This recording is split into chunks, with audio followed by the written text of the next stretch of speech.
Bonjour, je suis Philippe Martin, je suis le doyen de l'école d'affaires publiques, je suis économiste et évidemment, comme Mathias vous l'a dit, on va choisir des sujets d'actualité, donc c'est relativement facile le choix de l'actualité en économie aujourd'hui, évidemment c'est la crise inflationniste. Et cette crise inflationniste, elle est importante non seulement évidemment pour cette dimension économique, la manière dont on va gérer bien ou pas cette crise inflationniste, elle va avoir des conséquences économiques, mais elle va avoir des conséquences sociales, elle va avoir évidemment des conséquences politiques. On peut penser à la montée du populisme dans un certain nombre de pays. Et puis, elle a même des conséquences potentiellement géopolitiques, puisque une partie de la crise, elle est liée aux questions énergétiques, évidemment à ce qui se passe en Ukraine, et la manière dont on va savoir gérer ou pas et être résilient ou pas à cette crise inflationniste aura aussi un impact, je le crois, beaucoup plus largement sur des questions géopolitiques. Je crois qu'aussi, cette question de l'inflation, c'est une question intéressante pour la science économique.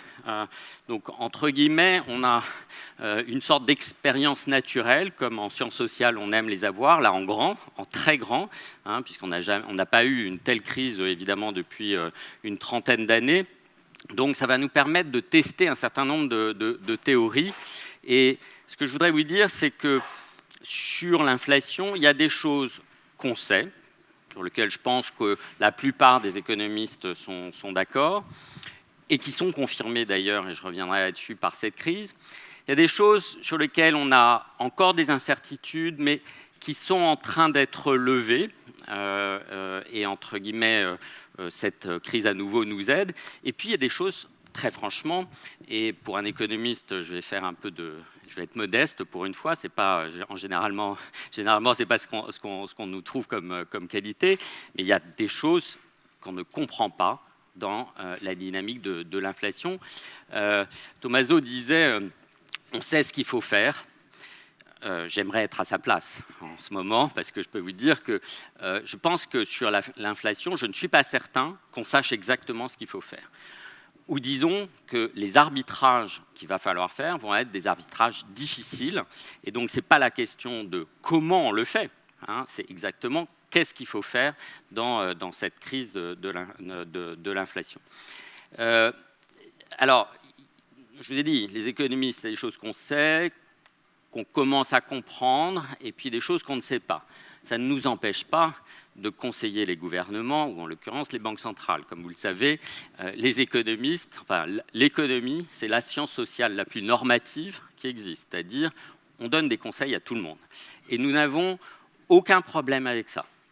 Alors même que on sait à quel point on a des limites, et je vois les sociologues rigoler ici au premier rang, ils ont raison, parce qu'eux, au contraire, et je crois que Tommaso, tu l'as dit d'ailleurs, vous êtes un petit peu en recul par rapport, on ne fait pas de conseils. D'ailleurs, j'ai entendu cette phrase, nous ne faisons pas de conseils. Alors les économistes, aucun problème, nous donnons beaucoup de conseils, et je ne vais pas vous dire à chaque fois qu'on a raison, mais en tout cas, c'est ce qu'on fait.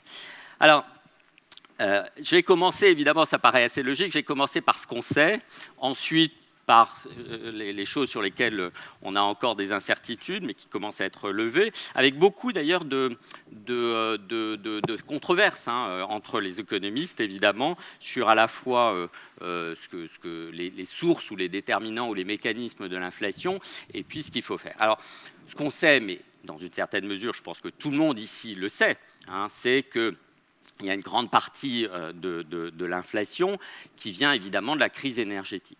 Donc, je vous rappelle à peu près les chiffres. Zone euro, États-Unis, on est à 8%, 9% d'inflation. En France, 6%. Et je reviendrai évidemment sur ce différentiel d'inflation entre la France et le reste de l'OCDE. Mais vous avez des pays, dans l'Est de l'Europe, c'est 15, 20, 25%. Donc, c'est encore plus élevé.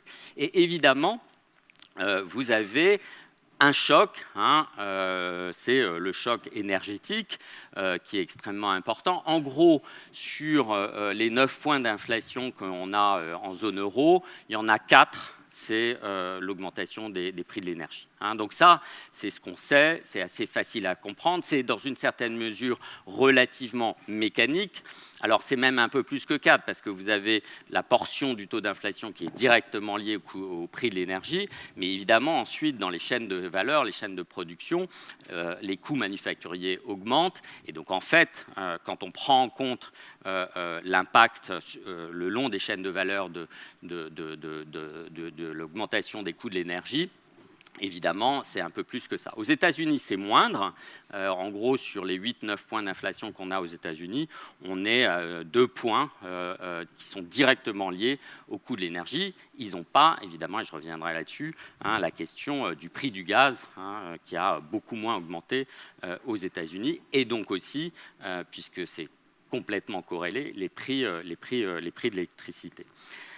Donc ça, c'est la partie entre guillemets facile, enfin facile au sens de la compréhension évidemment de ce qui est en train de se passer. Donc ça, c'est du côté de l'offre, c'est une partie du choc d'offre. Typiquement, quand on essaye d'expliquer aux étudiants le mécanisme de l'inflation, on va avoir 3 strates. La première, c'est la partie côté offre, la partie choc de l'offre, choc de coût, choc de l'énergie. Et là, très clairement, le gros du mécanisme, en effet, aujourd'hui, c'est évidemment l'énergie. Mais il ne faut pas oublier d'ailleurs les autres parties du côté offre. Et comme vous le savez, c'est les problèmes qu'ont expérimenté les chaînes de valeur au niveau mondial, mais d'ailleurs aussi au niveau national, qu'on critique beaucoup en disant qu'elles ont eu beaucoup de mal à se remettre en place. Pour être très franc, moi, ma surprise a plutôt été qu'elles se sont remises en place, pas parfaitement, mais elles ont tenu les chaînes de valeur mondiales dans une certaine mesure. Donc, mais pas parfaitement, et donc en effet, il y a eu aussi du côté offre cette partie de l'inflation très importante, évidemment, en Europe, et relativement moins importante aux États-Unis quand on regarde la contribution à l'inflation générale. La deuxième partie sur laquelle, typiquement, on se dit qu'il y a en effet un mécanisme d'inflation et qui joue aussi dans cette crise, c'est la partie plutôt côté demande, puisque, évidemment, l'inflation va être la résultante d'un déséquilibre entre l'offre et la demande. Et là, ça a été plus controversé. Et en particulier aux États-Unis, il y a eu toute une controverse entre, d'un côté, Olivier Blanchard et Larry Summers, qui considéraient qu'aux États-Unis, une grosse partie de l'augmentation de l'inflation, et d'ailleurs ils avaient prévu qu'il y aurait une augmentation de l'inflation, venait du fait que, en gros, on mettait trop d'eau dans la baignoire et qu'à un moment, la baignoire allait se déverser, et l'eau ici, c'est la demande. Et ça a été en particulier la relance budgétaire de Biden, les transferts qui ont été faits aux ménages. Et donc, vous avez eu une très forte augmentation de la consommation aux États-Unis en sortie de Covid. Tous les pays ont eu d'ailleurs un rattrapage de la consommation, du fait évidemment de l'épargne accumulée pendant le Covid, mais dans une certaine mesure, aux États-Unis, on en a rajouté une couche par ces transferts très importants de la relance Biden. Et au moment où ça s'est passé, il y a un certain nombre d'économistes qui ont dit c'est pas idiot, évidemment, d'absorber et d'aider les ménages, mais là, on va trop loin, quantitativement. Ce n'est pas tellement qualitativement, mais quantitativement, cette relance budgétaire d'aide de transfert aux ménages va trop loin et on va avoir, du coup, une inflation par la demande. D'autres économistes, plutôt plus proche d'ailleurs de l'administration Biden, tous ces gens sont démocrates, mais plutôt du côté Paul Krugman, par exemple, disait non, en fait, on n'a pas de problème de demande excédentaire, ça ne va pas générer de l'inflation. Donc ça, c'est le deuxième type de mécanisme où je vous disais il y avait une incertitude, et c'est vrai qu'il y a eu un débat entre les économistes, entre ceux qui disaient il ne va pas y avoir de retour de l'inflation persistant, parce que, en gros, les chocs d'offres vont être transitoires, que le problème d'une demande potentiellement un petit peu excédentaire n'est pas si énorme que ça, et donc on va régler ce problème. On sait qui avait raison, c'est-à-dire qu'on sait qu'aujourd'hui, en tout cas aux États-Unis, encore une fois, je crois que quantitativement, la relance budgétaire Biden a été trop importante. Et que donc, on a mis de l'essence dans trop d'essence, et que c'est pour cette raison qu'on a en partie aux États-Unis cette poussée inflationniste qu'on ne retrouve pas ou pas autant. Vous voyez que la contribution entre offre et demande est très différente aux États-Unis et en Europe. En Europe, c'est vraiment une question sur l'offre et l'énergie. Aux États-Unis, bien entendu, il y a une partie offre et sur l'énergie, mais clairement, il y a eu cette question de la politique budgétaire qui était trop expansionniste. Alors, ça, c'est le point sur lequel on avait des incertitudes, et j'aurais tendance à dire que l'incertitude est en partie levée sur le rôle de la demande. Le troisième point, que typiquement on explique aux étudiants quand on explique le mécanisme d'inflation, donc pour être un tout petit peu technique, c'est ce qu'on appelle la courbe de Phillips augmentée. Augmentée maintenant par le troisième point qui est plus moderne, qui est la question des anticipations et donc de la crédibilité. Et ça, en revanche, je peux vous dire que la controverse n'est pas terminée, que la controverse va continuer et qu'elle ne sera peut-être pas, à mon avis, levée par cette gigantesque et superbe expérience naturelle qu'est la crise inflationniste. Donc, les anticipations, en quoi ça peut générer de l'inflation? Alors, les anticipations, on est tous ici, on fait des sciences sociales, et donc on ne fait pas des sciences dures. Et les anticipations et le fait que les anticipations peuvent avoir un rôle, peuvent avoir un impact sur la réalité, que nos croyances, nos anticipations ont un impact sur ce qui va se passer réellement, par exemple ici dans le domaine économique, c'est ce qui nous distingue, à mon avis, assez fondamentalement des sciences dures. En sciences sociales, en économie en particulier, le fait que j'anticipe qu'il va y avoir de l'inflation et que donc j'ajuste mes comportements, c'est-à-dire que si je suis dans une entreprise et que je pense que tous mes concurrents vont augmenter leurs prix, ça va évidemment m'inciter à davantage augmenter mes prix puisque je me dis que la concurrence va être moins forte. De même, si je suis un salarié et que je pense qu'il va y avoir de l'inflation, j'aurai, toutes choses égales par ailleurs, plutôt tendance à demander évidemment une augmentation de salaire plus élevée pour essayer de stabiliser mon salaire réel. Donc mes anticipations vont avoir un impact sur mes actions. C'est ce qui distingue des sciences dures, parce que si j'anticipe, ou nous anticipons tous ici collectivement, que ce bel amphithéâtre va s'effondrer, ça n'aura aucun impact sur cet amphithéâtre et il va rester très dur.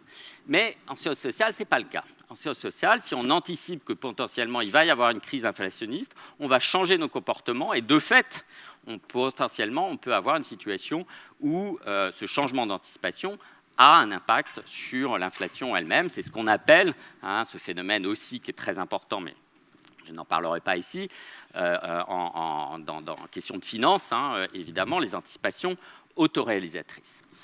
Alors, c'est un très beau concept et je pense qu'il y a quelque chose de très utile dans ces questions d'anticipation autoréalisatrice.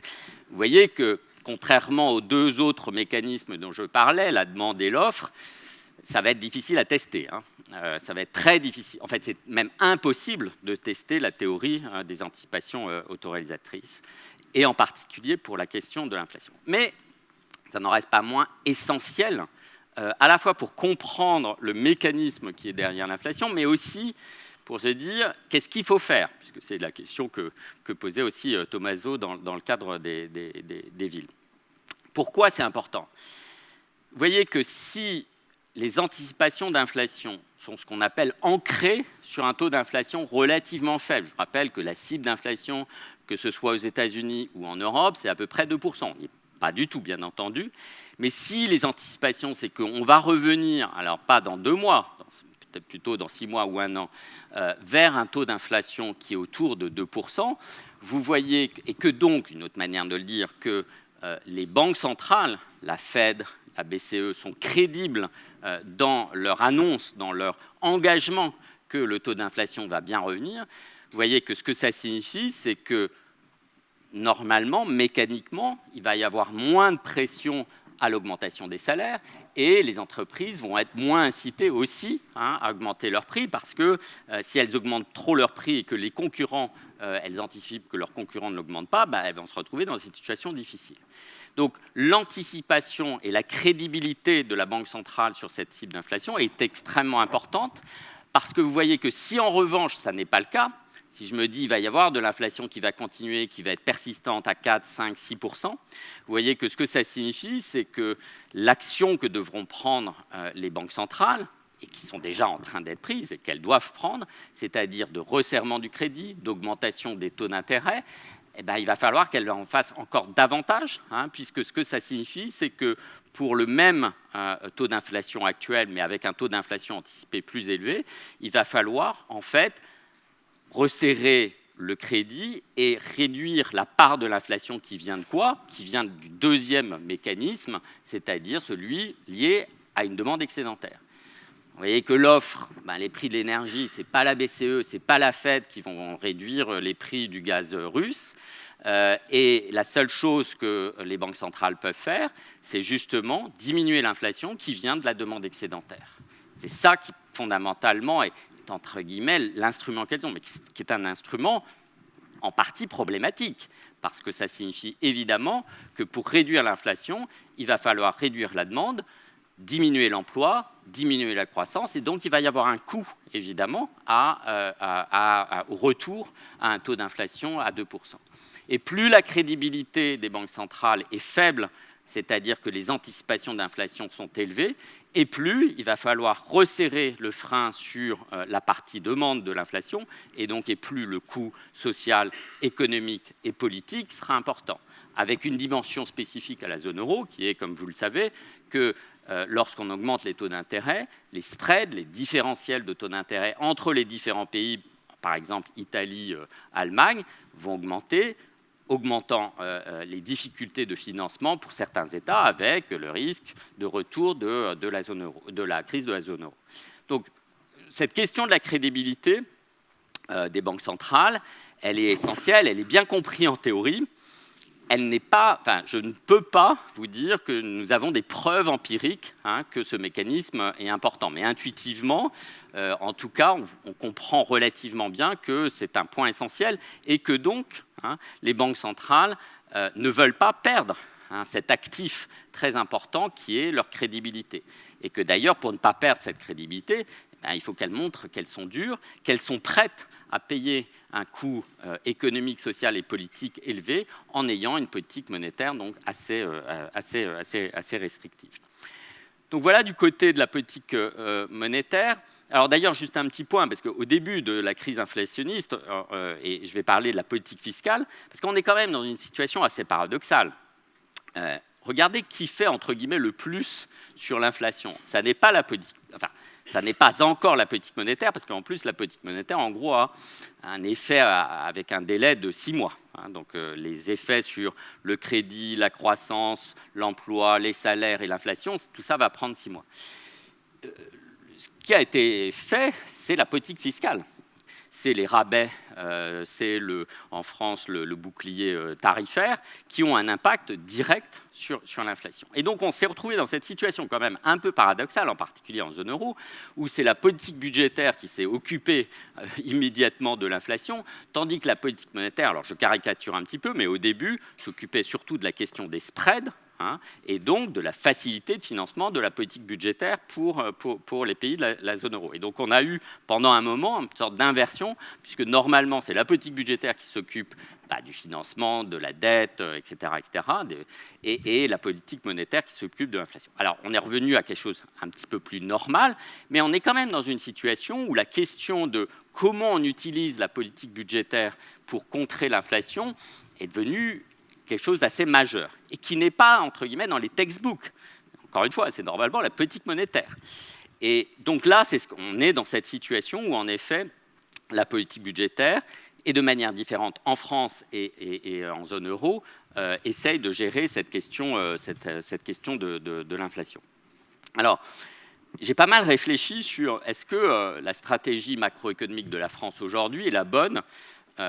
On rappelle, l'inflation en France, c'est 6%, le reste de la zone euro, c'est 9%. L'INSEE nous dit qu'il y a 2 points sur ces 3 différences qui viennent justement des boucliers tarifaires, etc. Alors, il y a des coûts et des bénéfices à cette stratégie qui a été très différente. L'autre extrême, c'est la Grande-Bretagne, qui a laissé en gros une augmentation assez forte des prix de l'énergie, en particulier pour les ménages, alors que nous, on les a protégés, et de manière assez peu ciblée. Évidemment, c'est le débat, est-ce qu'il faut cibler ou pas? Je pense que tout le monde est d'accord que d'une certaine manière, il faut protéger les ménages, mais la question, c'est comment protéger les ménages? Pourquoi? Parce que, en gros, le choc énergétique, c'est un transfert de la zone euro, mais aussi d'ailleurs de la France, de 3 points de PIB au reste du monde. On paye plus cher l'énergie au reste du monde, donc on s'appauvrit de 3 points de PIB. Et ça, de toute façon, on n'y échappe pas. Et donc la question, c'est comment on distribue ces 3 points de PIB de perte pour la zone euro. En gros, en France, mais d'ailleurs ailleurs aussi, on a pris 2 tiers à la charge de l'État et 1 tiers à la charge des ménages. D'accord ? C'est à peu près ça, mais de manière très différenciée. Et donc en France, où on a un impact direct sur l'inflation, et c'est beaucoup critiqué. Alors, coûts et bénéfices de cette stratégie française.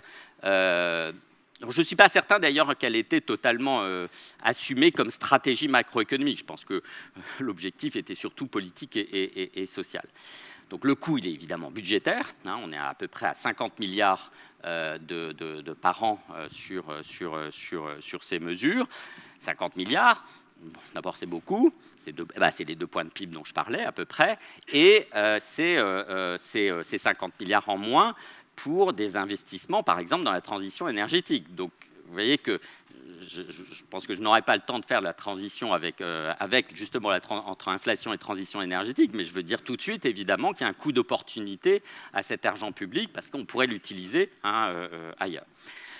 Ça, c'est le premier coût. Le deuxième coût, c'est un coût plus microéconomique, si j'ose dire, qui est la perte d'efficience, c'est-à-dire qu'on perd le signal prix, évidemment, lorsqu'on protège les ménages, tous les ménages, sur le fait qu'on réduit les prix, qu'on ait eu le bouclier tarifaire sur le gaz à 0, l'électricité à 6% l'année dernière, cette année, pardon, et l'année prochaine, donc ça a été annoncé à 15%. Je pense qu'on est allé trop loin dans une stratégie où on protège tous les ménages du signal prix. Donc moi, je suis en effet favorable à ce qu'on aille, les 15% me vont. Je ne pense pas qu'on irait jusqu'au bout d'une logique du signal prix, parce que si c'était ça, ce serait en effet 200% d'augmentation, et je pense que, évidemment, socialement et politiquement, c'est infaisable. Et il ne faut pas non plus exagérer l'efficience du signal prix. À court terme, quand on se pose la question de combien on diminuerait notre consommation de gaz et d'électricité si on augmentait de 10, 20, 100%, en gros, les estimations, c'est que l'élasticité est de 0,1. Et donc, si on voulait, par exemple, diminuer de 15% la consommation de gaz, qui est l'objectif du gouvernement, il faudrait faire 150% d'augmentation. Bon, bonne chance. Je veux dire, c'est pas. Je pense que c'est tout simplement ingérable. Mais c'est vrai qu'il faut quand même une certaine cohérence entre le message de sobriété du gouvernement et puis ce qui se passe sur les prix. Donc oui pour le signal prix, mais n'exagérons pas non plus dans une situation où, en tout cas à court terme, la réaction de la demande et d'ailleurs aussi de l'offre au prix est quand même relativement faible. Il y a le dernier point qui est évidemment que le non-ciblage ou l'insuffisant ciblage des aides, ça fait que la baisse des prix de l'énergie à la pompe, évidemment, bénéficie à tout le monde, et en particulier aux ménages aisés qui pourraient évidemment très facilement supporter, qui pourraient plus facilement supporter cette augmentation des prix de l'énergie. Alors, c'est difficile le ciblage, en fait, quand on commence à regarder un peu en détail. Pourquoi ? Parce qu'il y a une très forte hétérogénéité, en fait, de la consommation d'énergie à l'intérieur même des déciles de revenus. C'est-à-dire que quand vous regardez le premier décile de revenus, c'est-à-dire les plus pauvres, oui, ils consomment de l'énergie, mais en fait, c'est plutôt les 3e et 4e déciles, c'est-à-dire les classes moyennes modestes, pour lesquelles, en fonction des équipements, la chaudière au fioul, on en a parlé, est-ce que vous avez 1, 2, 3 voitures, où c'est que vous habitez, etc. Donc, le ciblage pour essayer de protéger les ménages qui sont vraiment les plus affectés est en fait beaucoup plus difficile. On sait très bien faire un chèque, les Allemands savent beaucoup moins le faire, mais nous, ça, on sait très bien faire parce qu'on a plein d'informations en France. On sait très bien faire d'envoyer un ménage pour les 10, 20, 30, 40% les plus pauvres. C'est les CAF qui font ça, ils peuvent le faire en 2 semaines. En revanche, avoir l'information sur quel est votre équipement et donc à quel point vous êtes très impacté ou moyennement impacté par la crise, ça, c'est beaucoup plus difficile. Juste pour terminer, parce que je crois qu'on doit terminer, je voudrais juste dire un point aussi sur la dimension européenne de cette question, en particulier sur l'énergie. Comme vous le savez, il y a ce débat sur est-ce qu'il faut mettre un prix maximum sur le gaz, et en particulier au niveau du marché du gaz. Alors certains disent non, et en particulier en Allemagne, parce que le marché est efficace. Moi, je crois quand même qu'on est dans une situation totalement exceptionnelle et que la source du problème, c'est le prix du gaz. Le prix de l'électricité, le problème du prix de l'électricité, il vient en grande partie, puisque c'est une tarification marginale et qu'à la marge, c'est le prix du gaz qui compte, il vient en grande partie du problème qu'on a sur le gaz. Donc, dans différents travaux, moi, j'ai plaidé pour qu'en effet, on essaye au moins de faire une réglementation sur le prix du gaz. Il y a un débat, est-ce qu'il faut le faire seulement sur la Russie ou sur tous les pays qui vendent du gaz à l'Europe, en particulier la Norvège, l'Algérie. Moi, je pense qu'il faut le faire sur tous les pays. Et d'ailleurs, les Norvégiens disent qu'ils sont prêts à accepter en fait une diminution du prix auquel ils vendent. Ils sont presque un petit peu honteux des montants gigantesques qu'ils sont en train de gagner sur les exportations de gaz à l'Europe. Ce qui est vrai, c'est que sur ces sanctions, sur la question des sanctions, on sait faire des sanctions sur les quantités. On n'a jamais fait de sanctions sur les prix. Donc c'est la première fois qu'on irait dans cette direction. Et donc je ne sais pas si ça va marcher. Mais je pense que l'enjeu est tel, à la fois d'un point de vue politique, géopolitique, mais aussi économique, puisqu'encore une fois, une grosse partie du problème de l'inflation et donc de la crise économique en Europe, il vient du prix du gaz. Et je termine juste, si j'ai 1 minute, parce que je veux quand même faire le lien avec la crise énergétique. On vit une crise de l'inflation, mais je pense que c'est la première liée à ces problèmes. Enfin, c'est pas la première liée. On a eu évidemment les chocs pétroliers des années 70, mais c'est la première d'une série qu'on va vivre. Et donc, il ne faut pas se leurrer. Je pense vraiment que la transition énergétique, la transition environnementale aura des coûts, et en particulier des coûts inflationnistes. C'est évident que, par exemple, il va falloir augmenter le coût des énergies fossiles, et donc il ne faut pas revenir à des prix bas, donc ça c'est très clair pour des raisons politiques.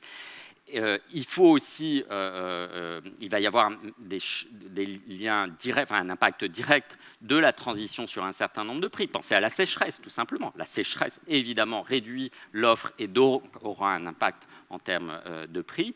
Et puis, même la transition vers des énergies plus vertes aura aussi un coût, puisqu'il y a beaucoup de matériaux qui sont nécessaires pour la transition énergétique et qui vont coûter très cher. Donc, tous ces problèmes d'inflation, je ne dis pas qu'évidemment ils seront aussi graves que ce qu'on a eu évidemment avec la crise géopolitique, mais il faut bien avoir en tête que cette question de l'inflation, elle va revenir de manière récurrente. Je suis incapable de vous dire, et je ne vais pas essayer, contrairement à d'autres, de vous dire l'inflation va revenir peut-être. Vous êtes peut-être venu dans cette salle pour avoir cette prédiction, mais je ne vais pas le faire. Je ne serais bien incapable de vous dire quand et si on reviendra à 2% d'inflation dans 1 an ou 2 ans. Et d'ailleurs, on peut se dire que peut-être la cible d'inflation à 2%, et certains économistes y réfléchissent, n'est pas la bonne cible.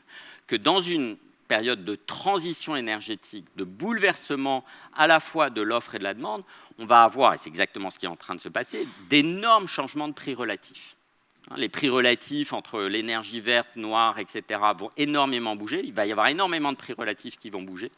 Et ce qu'on sait, c'est que c'est plus facile d'avoir ces prix relatifs et donc d'avoir des transitions à la fois du côté de l'offre vers les bons mix énergétiques si on a peut-être un petit peu plus d'inflation. Et donc, je suis sûr que cette question de est-ce qu'il faut vraiment revenir à 2% d'inflation va se poser, je pense, dans les années qui viennent. Donc voilà, je voulais terminer pour avoir cette ouverture aussi sur cette question qui était la première question, la transition énergétique. Merci.